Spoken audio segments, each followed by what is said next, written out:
Hello, guys. So, we're going to talk about ideas. And as a graphic designer on statistics, what we have dealt with is a graphic designer has lost all creativity within 3 to 4 years. All right, that's statistics. Now, whether or not that happens to you remains to be seen. But on average, about a graphic designer lose all creativity within 3 to 4 years. So, what do we do to combat that? Basically, what we do is we look at each of the our ideas, or basically what we have to do is generate ideas for new projects that kind of come in. That's why it's really important to do some of these things early on to kind of like take just to kind of like persuade yourself is when it gets to the point where you start losing all creativity, you can refer back to some old ideas that may generate new stuff. All right. So one thing is a creative work environment is a creative space that can make a lot of difference when it comes to getting ideas. All right. So when you're dealing with graphic design, a lot of having a creative workspace is almost essential. Pixar, for once, actually, their office areas are really kind of like all decked out. They're very colorful, and there was a time when they actually were assigned a certain office, and they were given a certain budget to go ahead and decorate it themselves, however they see fit. It could be the most creative office that you want to do, paint, decoration, whatever. All right, they would give you a budget to do that. So, creative work environment is essential. Actively generating ideas. Designers too often want to go with their first viable solution and move quickly to the production phase of the project. Not the way to go. All right. Creativity takes time. All right. Taking your time to be creative is an essential element when you're dealing with graphic design. So you want to work on your projects and generate as many creative ideas as you possibly can and jot them down. All right. There's brainstorming. A lot of times when you get together with a lot of other creatives, you can come up with these really wild ideas for certain projects. So brainstorming is a technique for solving problems that involves spontaneous contributions and rapid responses from all the participants. A lot of times it's really good to go ahead and generate or brainstorm ideas with other people because that will generate some creative ideas. Think beyond the obvious. All right, thinking beyond or outside the box is another essential element. So explore new associations to see how they work within familiar parameters. All right, you may take an object that everybody sees on a common basis, and is there a way of changing it? Like a few lectures ago, we saw about the lights for an ice cream parlor.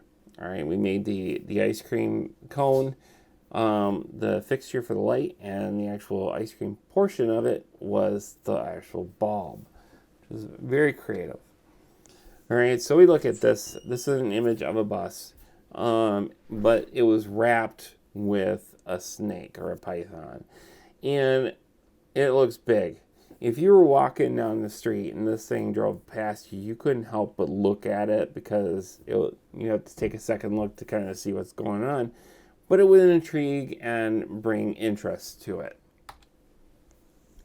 Same thing here. You got a crosswalk, and the only stripe there is white, with the Mr. Clean symbol on it. All right. Again, very creative.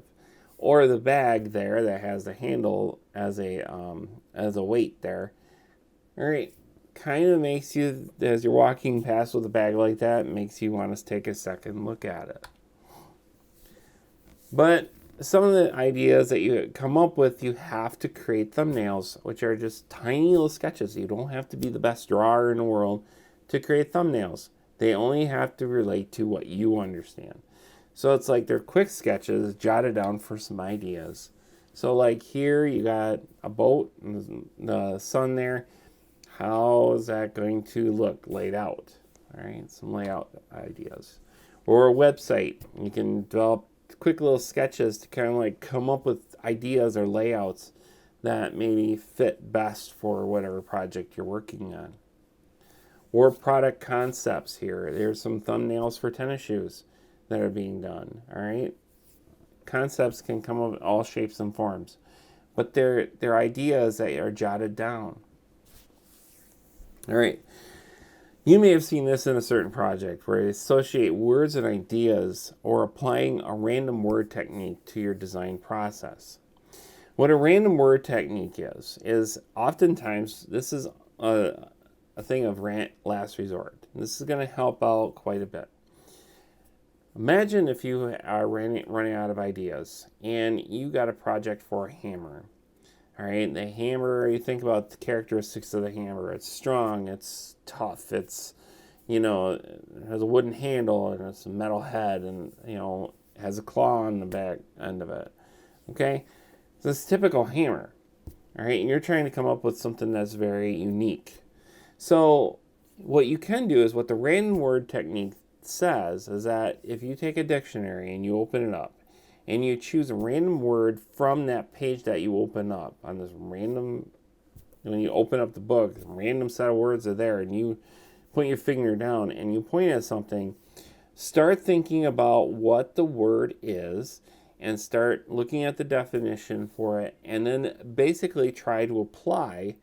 Is there anything that sparks your creativity from that word associated with the product that you're working at? So a random word technique works like this. Choose a random word from the dictionary. Explore the meaning of the word down to its root. Summarize the word into a few words to define the meaning of that word. And then it may prompt associations to that word. So here's an example. An example was when a middle school principal named Peggy had a problem with her female pupils who were experimenting with lipstick. The girls were kissing the mirrors in the bathroom, leaving their lip prints on the bathroom mirrors. The maintenance department constantly asked her to have the pupils stop this practice because of the time required to clean the mirrors. Peggy lectured, pleaded, and threatened the girls with detention, but nothing seemed to help. We're going to ignore that first part. She decided to use the Da Vinci's random word technique, closed her eyes, and selected the word pizza from her list of random words. She then forced connections between pizza and lipstick prints. She laughed when she thought of her best friend Ellen of years ago and how they always tried to gross each other out in a game called Yuck. She remembered one time when they spread the rumor that the cafeteria was using the sewage water from a ditch to make pizzas to save the water. The students refused to eat the pizza. Suddenly she got an insight. After conspiring with the janitor, she invited the girls into the bathroom, saying she wanted them to witness the extra work they made for the janitor cleaning their lip prints. The janitor came in and stepped into an open toilet stall. He dipped his squeegee into a toilet, shook off the excess toilet water, then used the squeegee to clean the mirrors. The sight of seeing the janitor clean the mirrors with toilet water ended the lipstick print problem. So you see what it did was it sparked an idea. It sparked something that kind of led to another idea. So like if we were taking the idea of a hammer again, let's say we chose the word elephant. All right, if you chose the word elephant, think about what is it about an elephant that can be related to a hammer. An elephant's gray. An elephant's strong. An elephant's tough. An elephant's big. All right. So, like, what if you had an image that sparked an idea of having the hammer with an elephant carrying it, all right, or standing on it and it's not moving, all right? Think about that, and then it projects as being tough. So, you can generate montaged ideas, combining one or two images to express the excess of the idea. So, you look at this one, it's like you take the shoe, take the woman with the surprised look on her face, and then you instantly connect it as to being in awe of that shoe. Or this one, you kind of see the multiple hands on there as it gives you a different impression of may have went on with this guy. Or this one, you have an empty Pepsi bottle there, opening up the eyes, meaning that it's generating energy to keep your eyes awake. Or this one, if you have sensitive teeth, You may biting into an ice cream bar like that may feel like biting into a bunch of nails. Or we got the Chevy Volt here, which is very nice. I like this ad because what it does is it shows the slingshot effect. So it's like we know that those are power lines, and it's basically saying that, hey, the Chevy Volt is projected forward by the power.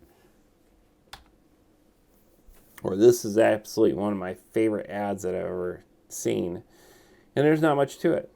But what it does is it pairs into childlike imagination. All right. So you see a truck, which looks like it's going through a field of grass.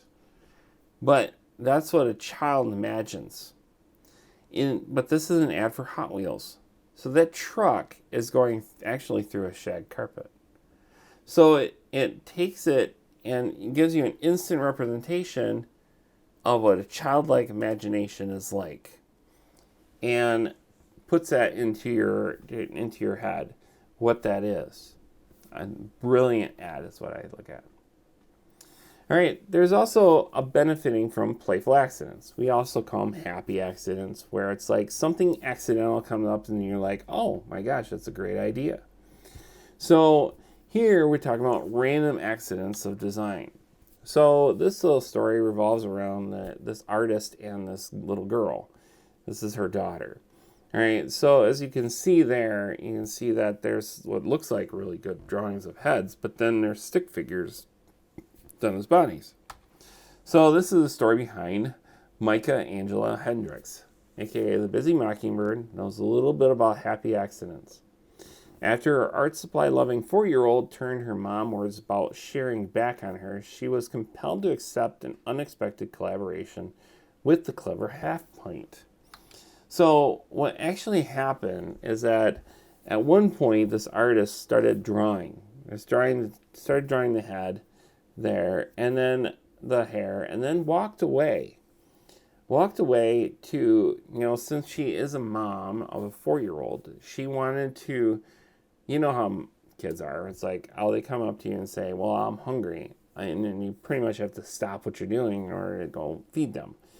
So this is what the artist did is she started working on this drawing, and then the 4-year-old wanted something to eat or something like that. And then she had to get up to go make her lunch or whatever. And during that time, the little girl saw the drawing and she finished it for her. And when she came back, instead of yelling at her, she basically took it as, oh, that's kind of interesting. And from then on, she would draw the faces and then have her 4-year-old finish them. So I thought it was a clever little happy accident that happens. So, all right, so that's it for today. So I will see you with more lectures later on.